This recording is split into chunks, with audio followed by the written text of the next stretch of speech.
back to the Childhood Cancer Perspective. And as always, thank everybody for sticking with me and allowing me to continue to share our journey, but also to share the stories of so many others. Now, one of the biggest uncertainties that we have within the pediatric cancer community is sometimes not knowing where you're going to lay your head at night, or where you're going to be able to get the money for the next bill, or where you're going to even be at the end of the day. And places around the country do their best to kind of remove some of that burden from us and give us the possibility of kind of a normal life, if you will, whatever that word means anymore. So my guest today is Katherine Thompson, the CEO of Family House San Francisco. And Katherine, thank you so much for being with me today. I'm so happy to be here, Curtis. Thank you for having me. It was my pleasure. I will be the first one to say that when I first found out about Family House, I didn't know. I hadn't heard about it. And because there's so many organizations that do things like this, I knew about Ronald McDonald House or the Target homes of the St. Jude villages and things like that. I knew about those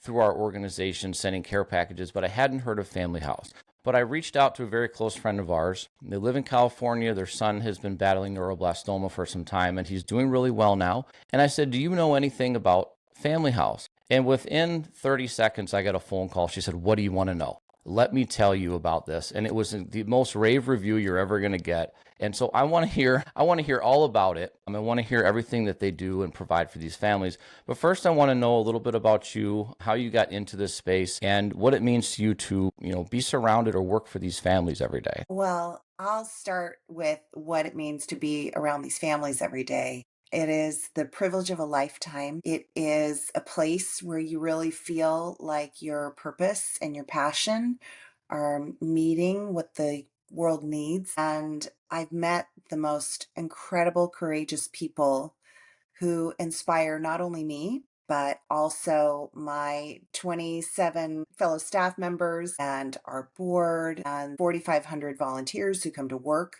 at Family House every year, and all of the friends that we've had in the 46 years of our mission. So it is a wonderful, wonderful thing to be around the families that we're serving. And I'm the CEO of Family House, as you said. I have been in place since 2023, so a little over 2 years. And I really got here through a journey of purpose on my own. I have a family myself which has many challenges, up, down, and all around, but just a wonderful group of people, and they are my ground. And my career has been really in building community in the nonprofit space for about 20 years. And being in San Francisco, we have the most wonderful ecosystem of great causes and missions of a lot of compassionate people. And it's a wonderful place to serve. And I found Family House through the last CEO who I knew through my last job, which was at Grace Cathedral. We're an Episcopal cathedral in San Francisco, and we're not only a place of religious community or Episcopal community, but also arts and culture for really San Francisco and the world. And those connections all brought me to this wonderful mission, and it really connected to my sense of not only being in a community and leading a community where you are truly being a helper and, raising the resources that these community needs, but also progressing people on their very real and human journeys, and with a sense of hospitality that has to be so kind, sensitive, and generous. It just all worked for me, and I'm very, very happy and humbled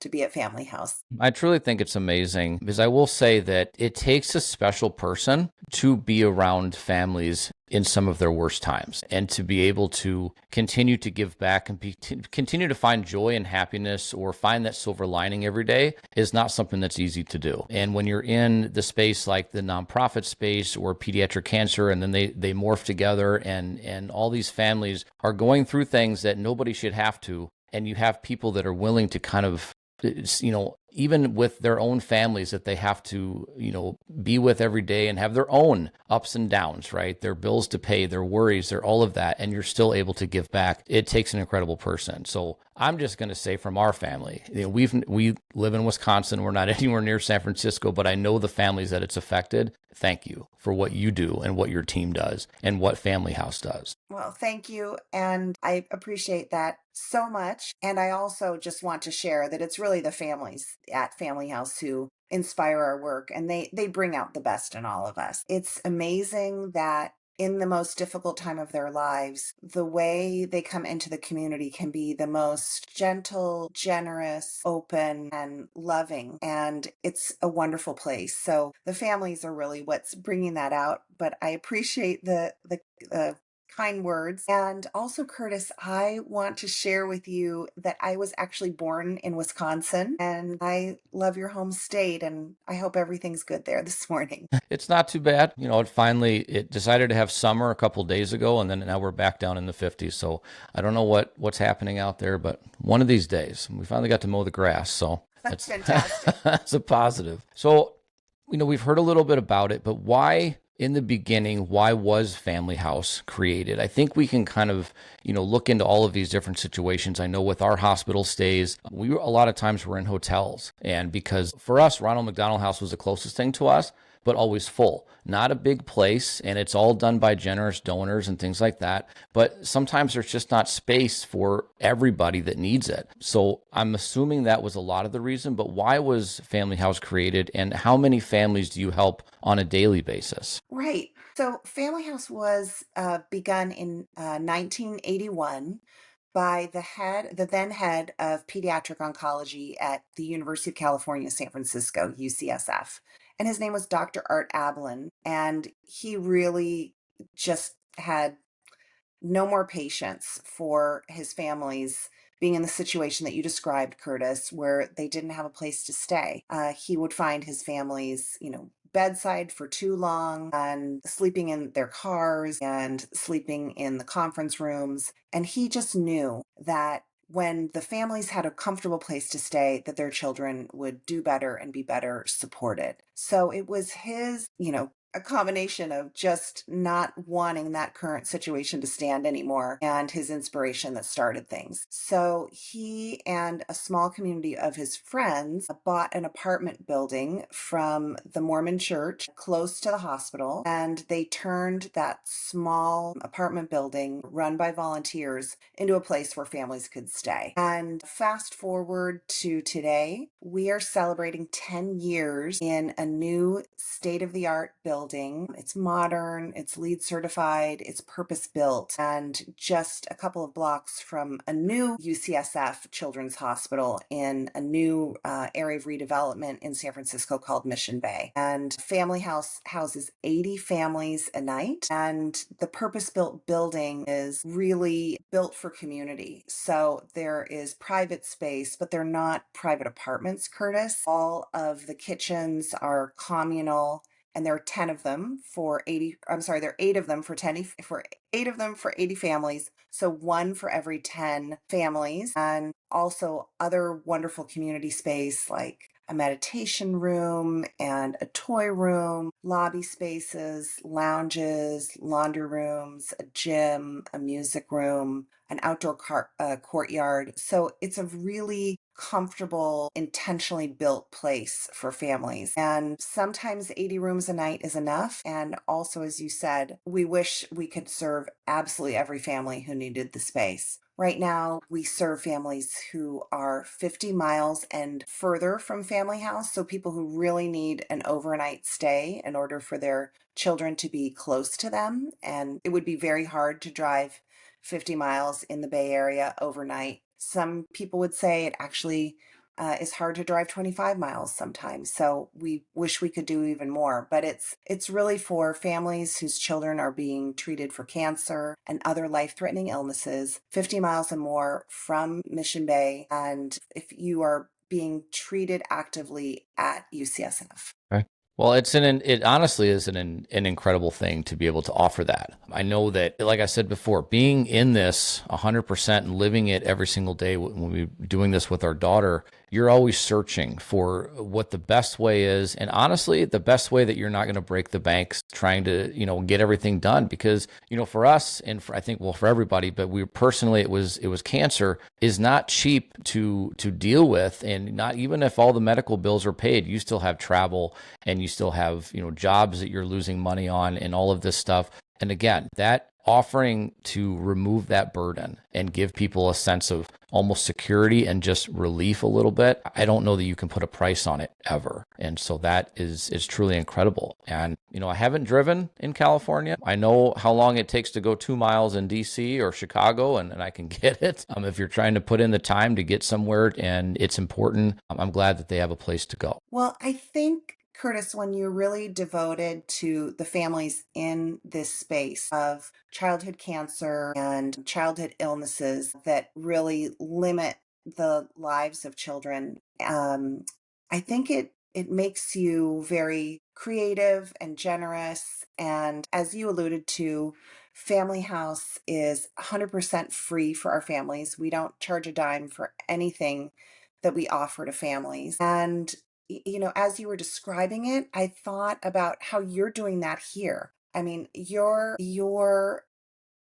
offering and the rigor that you do these podcasts so families can have the information that they need to get through this, and the connection to resources and emotional support. In a way, we're doing the same thing. You are creating a home for these families all over the world to learn more about how to get through something so difficult based on what you know. And Family House is in the same space, providing housing and community while treatments are underway at UCSF. It's a community that's really bonded by so many of not only the same values, but the same actions. I agree with you. And doing this podcast was a way it started with me just telling my story as a dad, which you don't hear a lot of dads on the front lines of this really coming out there. And that's how it started. And it turned into being able to just share the community, but also give people a place to look and say, I don't feel alone anymore. I feel like there's other people that understand me. And I feel like it's made connections, which I think is huge, to be able to be a resource for people. When I don't know the answer, most of the time I know who does know that answer, and I can get you to that spot,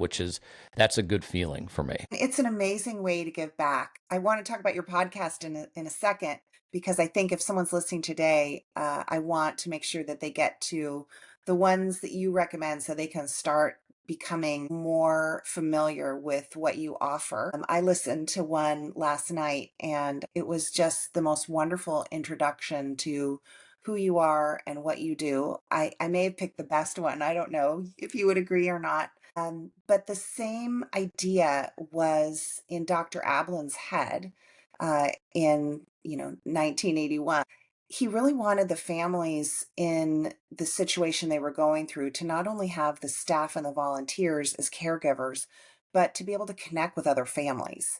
And that's part of why we didn't build an apartment building where families could go into a space and just have complete privacy in their entire stay. We wanted people to be able to come out into a brightly lit kitchen or lounge and be able to share music or cooking or a meal together. And so that design is really to support the idea that families who are going through this can uniquely help each other because they're going through the same things. So they'll know about the treatments and how kids are doing or how siblings are interacting in the family. They'll know about, where to send other families for other support. So it's really wonderful to be in a place that, as I said, was really designed for this purpose. The families help each other, and they meet other families on the journey that can help them like no one else can in the journey that they're on.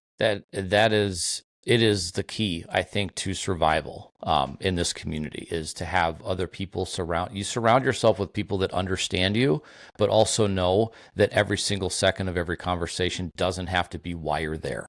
It can be everything else. And I think that's incredible, because when you think about it, yes, people, you could break it down and say, well, why not build just a bunch of private homes, a bunch of, a 80-story building where everybody has their own space. And in a sense, they have their own space, but you want them to come together and have that community, because that community is what is going to carry them through. It's what's going to give them the strength to get up and go on the next day. The understanding that you always have a friend, no matter where you are. You're going to make connections that are close and far. So I think that was an incredible thought process to really make that a thing, that we're going to give you your space, but we want you to also come together and be around other people, because this community, or not this community, but this diagnosis will make you feel the most alone that you've ever felt in your life. And having people close to you and there and available, it can mean the difference, honestly, between some good and bad things. We find that families, we don't really know from what a family's going through what they're going to want at any given time. And so we offer a lot. We offer breakfast every morning. Obviously, everyone needs to have breakfast, and we do that in a grab and go way, so that you're literally walking out the door, and along the way, we have a continental breakfast, and you can get what you need and then you can sit and eat, or you can go right to the hospital. But that's one of the first points of community every day. And we serve it 7 days a week. We also serve dinner at night, Monday through Thursday.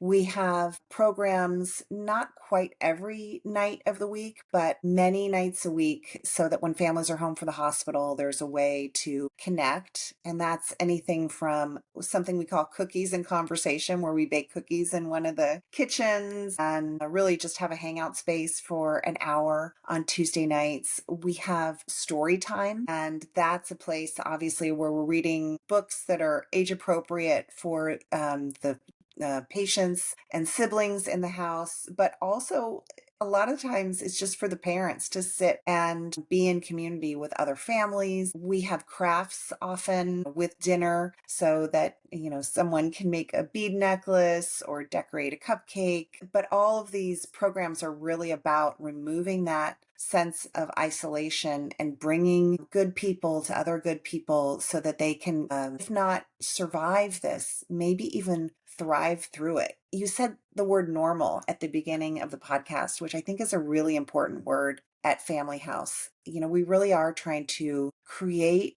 a feeling of normalcy that helps families get through everything they need to. And that might be continuing to hold down jobs not far from Family House or far away, and they work remotely or they're on leave. They still have to maintain a home wherever they are. And that means mortgages and rents and maintenance, and maybe other kids or family members living there at the same time. It's all of the daily things about taking care of a family: medical care and clothing and school and getting people to where they need to go and feeding them. And some of that can happen inside Family House, and other parts of that life need to be coordinated in other ways. And we do everything we can so that you can be present for your child while they're on this treatment journey and healing journey, but also your regular life, which somehow still moves on. And as you said, you have to often be creative, because these places of support aren't at every hospital, and there's a lot of figuring it out. Yeah,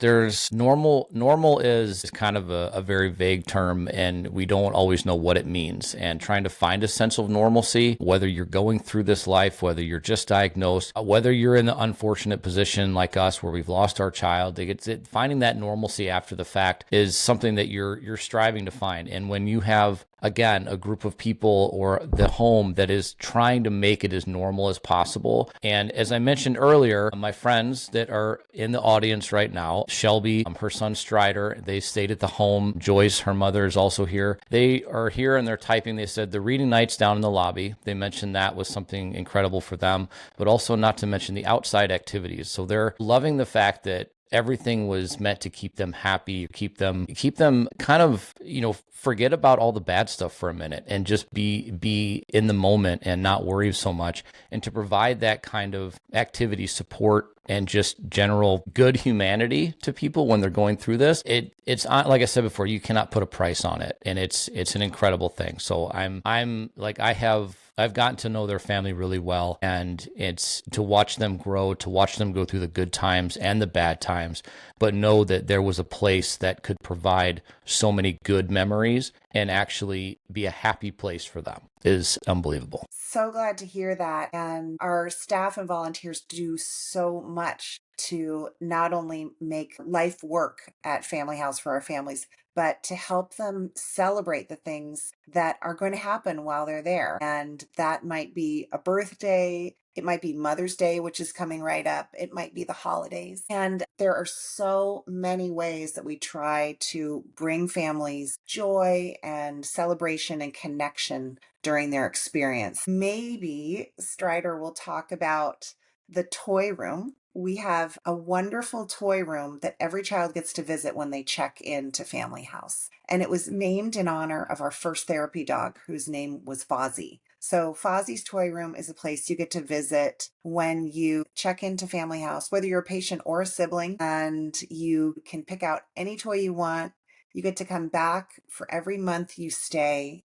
You get to come back at your birthday. And toys, of course, are not just about saying welcome, but they're also about saying, this is a safe place. This is a place where we don't want you to feel stress. We want you to feel a sense of belonging. We want you to experience joy and delight during this hard thing that you're going through. And it's really one of the most fun places in Family House. We also have a music room where it was actually sponsored by friends of a band called Train. They're touring every summer. They have this amazing fan base that makes sure that we can do everything we can for our families. And we have this wonderful music and game room for older kids or younger kids accompanied by parents. It's got a lot of special stuff in it, and we're actually making some improvements to it this year. But that's another place. And then we also do a summer carnival and a Halloween parade. We have visits from sports teams. We have an annual baseball game played with a very small diamond and a wiffle ball and a plastic bat every summer. It is just the most wonderful chaos to have the San Francisco Giants come and play baseball with our kids once a year. And we have, visits from all kinds of wonderful athletes and musicians and just leaders in the community to show families that they're not alone. I'll tell you, it's when you're in a space where you feel like your world is crumbling every single day and you have no idea where you're going to turn for the answers that you need, to have a place that can almost seem like we're going to Family House and everybody's jumping in the car and jumping for joy because they know that it's going to be welcoming. They're going to have a good time. There's going to be things that are there to make them smile and laugh and happy, and not to worry about why you're going in the first place, and to take that worry away. I can't even say enough about it. I guess in a way, I would say as a family, I wish we would have had a resource like that when we were going through this. And we really didn't, based on, where we're located in. And, our daughter was treated in Milwaukee and in Green Bay. And yes, there are organizations there, but it's nowhere near the kind of level of this. And we stayed a lot in hotels. I slept on the hospital floors. I slept on those horrible chairs that nobody loves that recline almost not at all. The pull-out couches, we've done all of those hospital stays. We've done all of that and never had a resource, I think, like this. I'm glad that it exists. I hate that it has to exist. I hate that there has to be so much effort and so many amazing people that put their time into making it so incredible, but I'm glad that it does. And I'm glad that everybody gets up every day and decides, how am I going to make somebody else's day brighter? And I think that's key to this. And it's when our chips are down and where our mental battery is so low, it's great to have somebody else there to help hold you up. Well, it sounds like you've actually been to Family House, Curtis.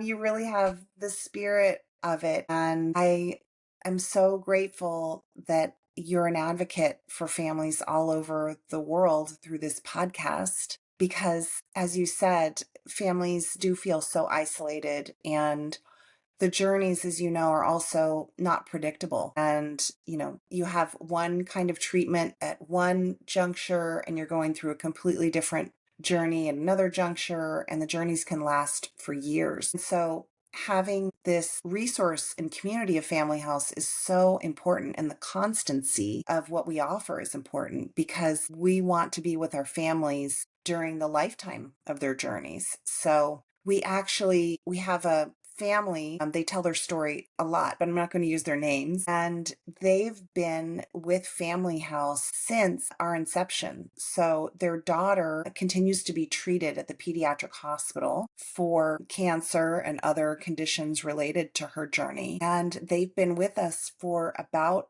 40. The patient daughter was one of Dr. Ablin's original patients. And they were at Family House last week on another chapter of being treated. And this family just feels such gratitude and has this lifetime of relationships. They remember, our former houses. They remember when we opened. They know all of our programs. And I was able to talk to them at Cookies and Conversation the other night. And the joy they feel and the exhale and support that they feel whenever they're in the community is just one of the most beautiful experiences you'll ever have with other people, because they're so positive and so open to being in a community, sharing their story and being helped and helping others while they're going through what they're going through. And it is just the most incredible inspiration. I was telling a volunteer committee about this family the other day, and they were just, they know what they do. This is a really close group of volunteers, and I think they were still just awed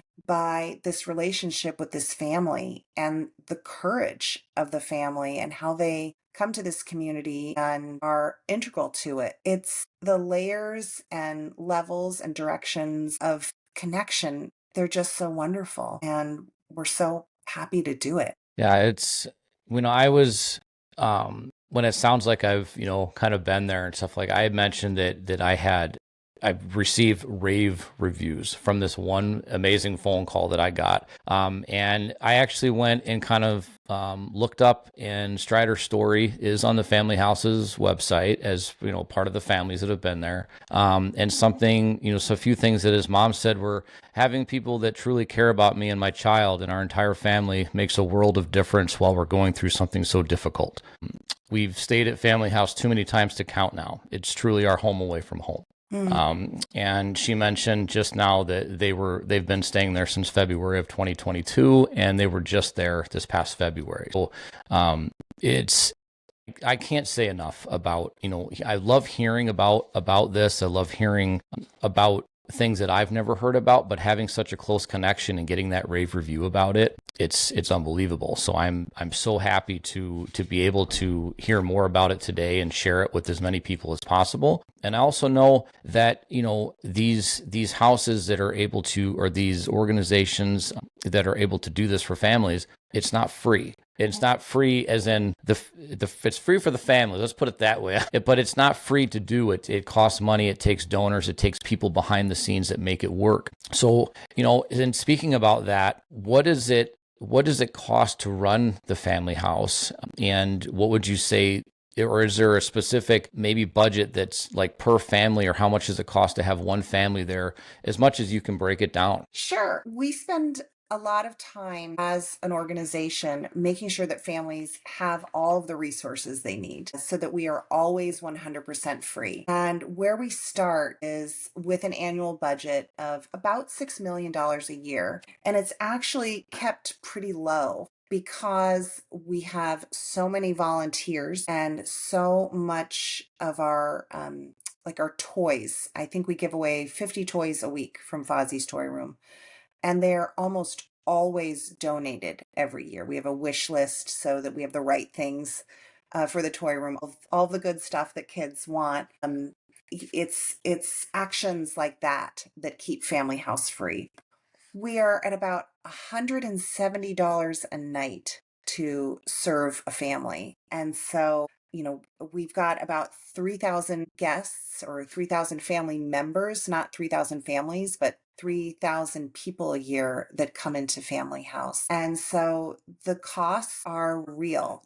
We're so grateful to volunteers who keep those costs low, and the support of a community that's doing toy drives and doing pantry drives and donating clothing. And we also have, wonderful partnership with UCSF that provides some of the services, like some of the transportation and our linens and our internet connectivity. So those things all hit that bottom line of just those basic services that support our families from day to day and year to year. And on the other side, we are really fundraising for as much of that budget as we can. And this year we're raising, I think, a little over $5 million. We do have a small fund that we can draw from for operating expenses, and we may use that, or we may actually raise the money so that we don't have to spend those operating funds this year from our more permanent funds. And the way we do that is through a really wonderful system of fundraising appeals in the year. We have 3 fundraising events. And again, those all rely on volunteers to be out in the community and garnering the support and people who want to help us. We have so many generous volunteers, some that have been with us for years, some that are just learning about us and becoming more involved. But it takes a village, and there are about 2,000 donors a year that donate to Family House. We have an amazing staff, and every member of our staff knows that they are helping us support the families not only with their physical and emotional needs while they're at Family House, but also in fundraising. And so they help our small but very incredible and very professional development department, reach donors by making sure that Family House is a place where we can always host a tour for people who want to get involved, or we have a well-functioning volunteer organization so people can get involved that way. Our staff shares the stories of the families and their own why of why they're at families. And these are all, creating stories and inspiration for people who, want to be or are a part of Family House. And my development department and our events department, they are both just so professional. And these are people that could be working in any organization in any city. And they're so devoted to working at Family House and helping these families that the match is just perfect. And so they steward and support the relationships and the activities that inspire people to give so generously every year. And we're so very lucky to have it. We have a gala, we have an annual wine event, we have volunteers who step up and sell tables and bring their friends to things and make sure that the events stay fresh and well attended, and they work so beautifully with our staff. That's a huge part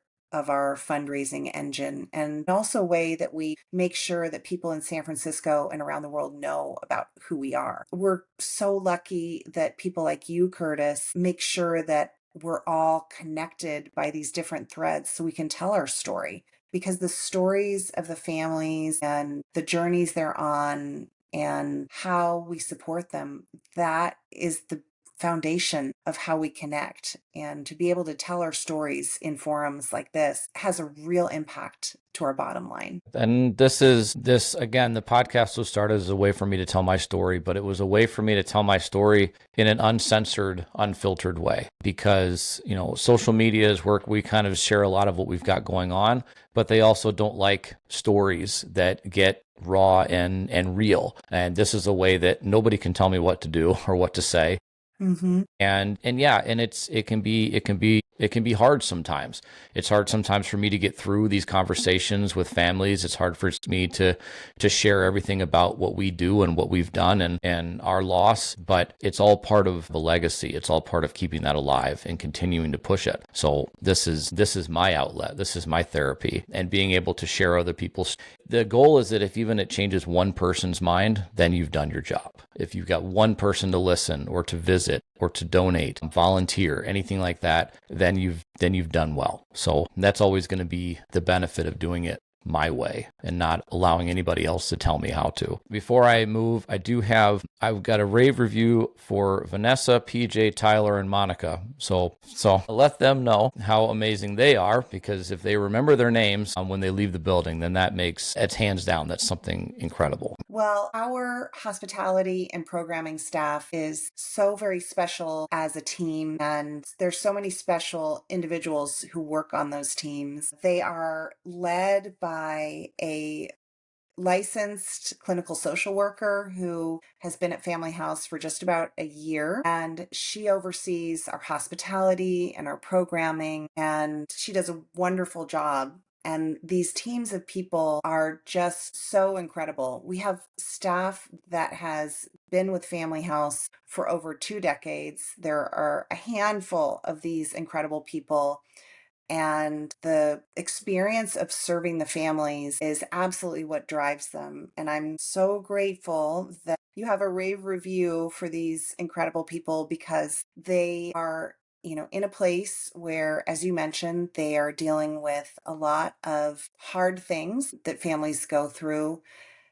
They might be younger people, they might be older people, but they've all built a resilience so that even during the hardest times and the times of, real tenderness, that they can really be positive and just incredibly supportive. Sometimes it's not always the time for joy in Family House, right? I mean, sometimes it's just a time to show up, and to have staff who know, how to calibrate their interactions to every family, and to, you know, give those expressions of support to people who are going through really hard things. It takes really special people who are well trained and well supported as employees, and to have their professional caregiving in Family House. I mean, we couldn't do what we do without them. So it just feels so good to hear them recognized by name, and to know how valued they are to the people that they're serving. It's going to light them up when they hear this. I'm so glad. I really am. And, we've had people that along our journey that we still stay in connection with to this day. And those are the people that stuck with you. They stuck out in your mind. They left a mark on your heart for the way that they treated you. You weren't just another patient. You weren't just another family. You were somebody, and you were somebody that needed something. And one of the biggest things that I can say as a father, as an advocate, as, anything you want, whatever you want to title you want to put on it, is that we don't always want, as families, we don't always want you to solve our problems. We don't always want you to have the answer. Sometimes we just want you to be there. Just listen. Just give us a shoulder. Just give us your phone number and let us call and yell and scream and get it out of our system.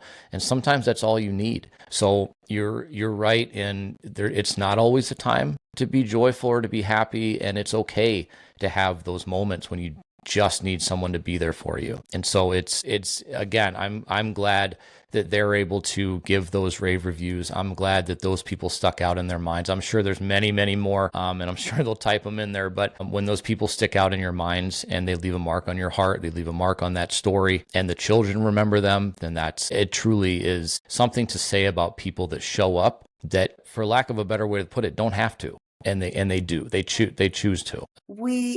We've had so many examples of families supporting our families once they've left Family House, doing toy drives, sharing their stories, coming to our events, becoming annual donors. I mean, it's unbelievable to have people who are, there for Family House's services, and then come back and help other families go through these journeys with these beautiful ways of giving back. And honestly, I've been writing notes down here, and I was going to ask that if any families ever come back as volunteers, or if they ever come back in a way to kind of to give back to the community that gave so much to them. And I'm glad that you answered it, because that it's just full circle, and it proves how incredible the mission is and how incredible what you provide is through the families, through the workers, the volunteers, through everybody, because that it shows that mission is going to keep going, because you're never going to run out of people that are passionate about what they can do to give back. And so for people that are coming in that that want to volunteer, be a part of it, or people that are not connected in any way, what is the biggest reason that a volunteer says, I want to be a part of this? I think, honestly, volunteers come to any organization, Curtis, with their own set of passions and interests. So it's really unique, across volunteering. I'm sure you volunteer some places, you have a different motivation than others, but at Family House, I think that the first thing is people are really just kind of a light when they hear about the mission. Like it touches everyone. Cancer and childhood illnesses has touched everyone we know in some way. And so people do want to help. And I think in this world where it's become so easy to self-isolate, by being online, just having your entertainment all be, in your own family room, by all of the things that happen in our digital lives. It's just become easier not to deal with messy human situations as much as we used to have to. And I think there's a backlash from that. So I do find also that there are people who just want to be doing things in real life to help real people in the moment. And so I think that's a real draw for volunteers. A lot of our volunteers were more closely touched by childhood cancer. I talk to a lot of people who are siblings from their, adults now whose siblings died in childhood from cancer or other illnesses. And this mission touches them deeply and gives them a way to give back that's deeply personal to them, because they know what other siblings are going through or what families are going through as a whole, and how much support is needed and how much impact they're going to have by serving breakfast one morning or making dinner, or coming in and, hosting a family party. So we have a lot of families who've been touched personally. Another area that we have of motivation would be that companies and, well, I'll talk about schools in a second, but companies need team building opportunities. We have these programs where you can kind of plug in for an hour or half a day in a day and make a huge impact on families. And it's a wonderful way of people seeing the impact that they're having in the world and building their corporate teams. So we've organized that so that there are probably thousands of corporate volunteers that come to Family House every year. School volunteers, that's another really big group. Schools, I don't know if your school did this, Curtis, like we had volunteering, but there's a whole curriculum now for kids around service learning.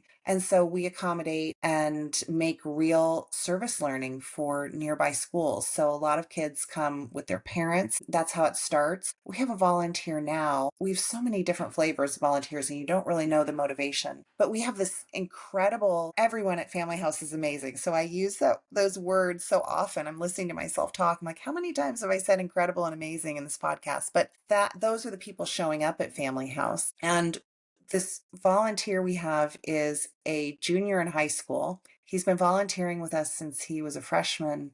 And he comes about every other month and he plays piano and sings with kids. So he does these interactive programs, and then he takes requests. If you want him to play the score from Frozen, he can do that. And he does it with a jazz melody on our piano, and kids will sing, or he will come in and help kids play the piano and riff with him. And ever since he got here, we were like, okay, we've been tracking his high school career, and now he's at the end of his junior year, which is very terrifying because it means eventually he's going to go to college and he's not going to be volunteering, several times a year anymore. But that's another way where he's brought his specific talent and his love for kids and teaching them music and just this beautiful, empathetic heart. And he's bringing beauty and relaxation and magic and singing to Family House, all in the same hour. So as I started, I think there are just so many ways that people find themselves at Family House. I mean, another key volunteer profile is someone who's retired and just has more time and just says, I was working in a hospital. We have a fair number of retired doctors and nurses who come in and volunteer, which is really wonderful, but just people who have more time. And they say, this is the time in my life for serving. I want to make this part of my month or week. And I can see how much I'm needed when I'm there for an hour. And it's true, they are needed. And the truth is that people were built for community. And in a situation like this, we need it, more than any other time for these families. And so it is just so special when people come to Family House and they make Family House part of their week or even their volunteer home. The most magical things happen when people are showing up and in relationship with each other. And I can't think of a better place to give back than Family House. I'm a little biased.